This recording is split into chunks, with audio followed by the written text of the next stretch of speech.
Don't know if this is bright enough or if how croaky my voice sounds. I've had the flu, so probably going to sound very croaky and annoying, but I just wanted to do a quick video to show everyone um, our new setup that we did for our breeders. So we were sick of them being in the smaller jars and wanted them to at least have the 5 litres each, so I've managed to finally find something that works.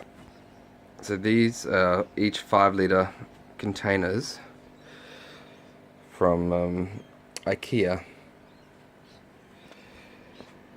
So they don't have a clip, so they can easily be lifted up, because the clips, we want the lids on to prevent that from jumping, because they get a little too excited when food comes in. And if you're unlucky, you can occasionally find one on the floor and have to hope for the best and put it back in. So we wanted lids, but clips become annoying, so the fact that these are just rest on lids, 5 litres, and they only cost $3 each, so it's $2 for the base and $1 you pay separately at Ikea, $1 separately for the lid, so $3 all up.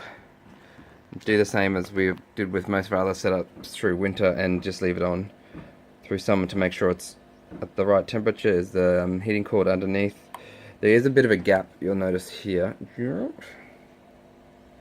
Focus. Nope. See if I can make it focus. There.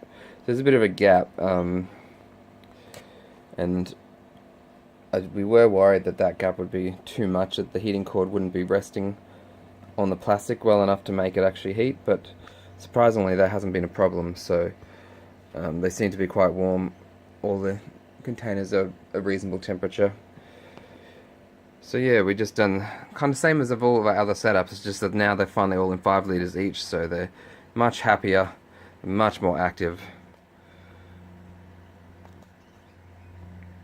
and just have the room that we've always wanted them to have. So it's on a nice 5-tier. I don't know. Oh, what are we up? Top. Top. 2, 3, 4, 5. So 5 tiers.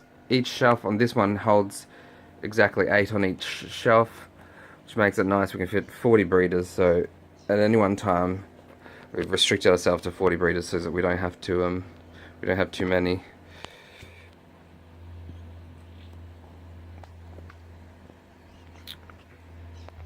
So like before, you just use a thermostat. You can buy dearer ones like this, which is a digital one. Has an alarm, so when it drops below a certain temperature, if it should, the alarm will go off and annoy the hell out of you, which is good for those cold nights where you're not sure. It gives you a warning at whatever temperature you set it to. And then we've put the double adapter in because we had to run 2 heat cords to do the whole thing, so they're both in the temperature setting or temperature spot of the thermostat. So that keeps all our jars warm. Those heat cords run under every jar, and we've got the thermometer. I'm gonna call it thermometer, whatever the heck you call the line that checks its temperature.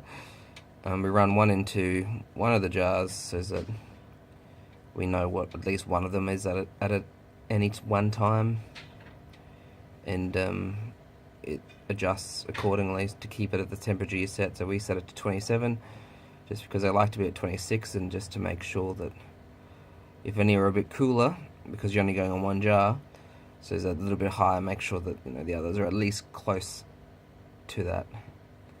So we find there's an adjustment that works, just doing that 1 degree higher to make sure. And yeah, they will range. They can range anywhere from, I don't know, probably 24, 25 up to 27. Some might even get a little hotter, but even if it did 27, 28, it doesn't hurt, because 28 is breeding temperature anyway. So that's been working pretty well, reasonably cost effective, and just much better. You can just see they're just happier, having more room. It's what we wanted to do for a long time, because we liked, like our betters to be as happy as possible. So yeah, that's working, and hopefully it will work for you guys too. Thanks for watching.